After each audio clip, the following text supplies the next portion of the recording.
Hello, everybody. Jamie here from Shades of Spirit. And I wanted to give you a video explaining, instead of typing it all out, for the connection with your angels and your spirit guides.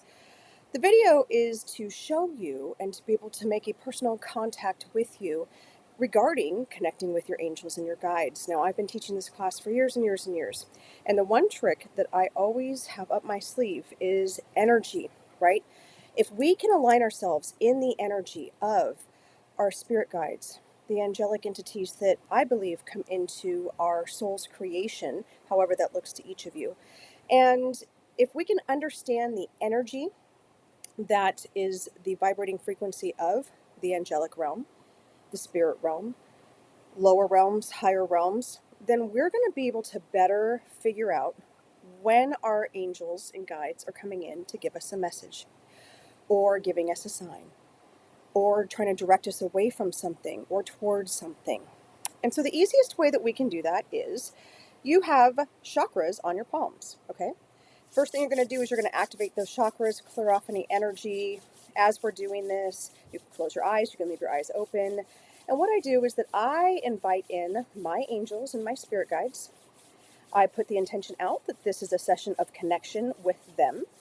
I ask Archangel Michael to make sure that we're doing this in divine light, that we are all divinely protected, and that we only allow what's for our highest and best in. So now I've set the intention, I've set my protection bubble, and I have activated these palm chakras.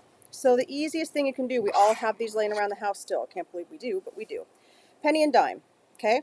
For my previous students, this is just another reminder of how important it is to understand the energy, vibration, and frequencies in order to associate them with your guides and your angels. So penny and dime energy. Take your penny. I like to put it in my dominant hand. Okay? I'm going to close my eyes. I'm going to take 3 deep breaths in through my nose, out through my mouth. And I'm going to connect with the intention of feeling the vibration, the frequency of this penny. And as I take those deep breaths in through my nose and out through my mouth, I may start to feel a tingle. I may start to feel a hot or cold sensation. It might feel as though my hand's like going up high, or maybe it's kind of being pulled down, right? It's about the energetic frequency of that penny. Then I'm going to take my penny, put it down, clear it all out, close my eyes, just to give myself a minute to kind of reset. I'm going to pick up my dime. I'm going to put my dime in my hand, and I'm going to do the same thing. 3 deep breaths in, slow exhales through your mouth, feeling the frequency, the vibration, the temperature. Are you feeling it anywhere else in your body? And you're going to do that separate a few times just to really get to know the vibration and frequency. Why do we use a penny and dime? Well, they are pretty much the same size, okay, right round. There we go. They are made of different metals, which means that they're vibrating at a different frequency.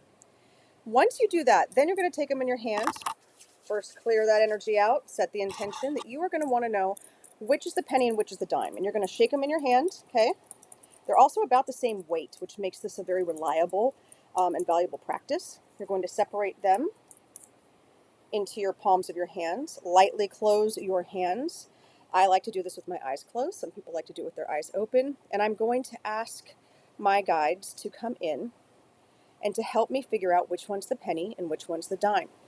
And I'm going to sit with that, take 3 deep breaths in and out, and ask which hand is my penny in. And just sit with that for a minute and see if you can resonate with that vibration, that frequency, maybe that temperature. Maybe all of a sudden one of your hands starts to go up and the other one feels like it's pulling down. Don't fight it. Don't fight it. And then I want you to look in your hands once you feel comfortable, and don't let that go any longer than a minute or two. Otherwise we start getting in our logic mind, and open up. Is this the penny? Is this the dime? Is this what you thought? And you continue this practice. I do this work with kids so that they can understand energy as well and how to connect with their angels and guides.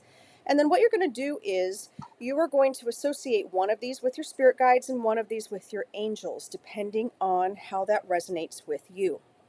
Then what you're going to do after this exercise is you're going to take the entire week and you are going to focus on calling in your main angel, guardian angel, spirit angel, however you want to associate them. And you are going to ask them to come on to one side of your body. Maybe you want them behind you. Maybe you want them in front of you. And you're going to feel that frequency that resonates with either the penny or the dime, depending on how you're associating them. And you're going to ask them to come in and sit with you. You can do a mindfulness meditation, you can do a regular meditation, you can just sit quietly. Sometimes I'll do it watching TV. Sometimes when I can be distracted enough that my logical mind doesn't get in the way, I will start to feel those sensations and know that that angelic being who is here to help me on this path is coming in with me. And then you're going to do that for a week. Ask them to come into the same place with the same frequency and the same vibration. Don't stop doing this work. Continue strengthening those skills because they will come in handy later for any other lessons that we're going to go through. And then the following week, ask your main spirit guide to come in. Angelic energies are high vibrational, beautiful, bright lights. And our spirit guides have generally lived a human life. Now, of course, we have animal spirit guides and we have, earth spirit guides, but we're asking our spirit guide that is that human-based energy that's here helping us do the work to follow our blueprint. Same concept. Make sure that they're feeling like the penny or dime, how you're associating that vibrational frequency. Ask them to come in one specific area and work with them all week. And then the following week, ask your main guardian angel and your main spirit guide to come in together. And allow yourself to have those moments of downloads or ascensions, or allowing yourself to have that process of just connection. And then ask them to walk with you each day and ask them to give you signs. And so maybe it is that chill that you just continuously get every time your angelic energy comes in when you do this practice. And now you're going to know that that energy is with you and trying to get your attention. Then you can start building that relationship. Don't let someone else tell you who they are, because a lot of times they're not going to resonate with you down the line. You have to build this organically. It has taken me years upon years upon years, and I still have new guides and angelic energies that come in based on what I'm doing and learning and growing in my own spiritual practice. So that is the easiest way. There's more tips and tricks that will come about. Sorry, this video did not go up last week, but I was having trouble trying to get it all to work with my computer. So anyway, you all, that is the conclusion of last week's lessons of penny and dime energy and how we can connect with that and our angels and guides. I appreciate you all, and there'll be more to come soon. Again, this is Jamie from Shades of Spirit. Have a wonderful day.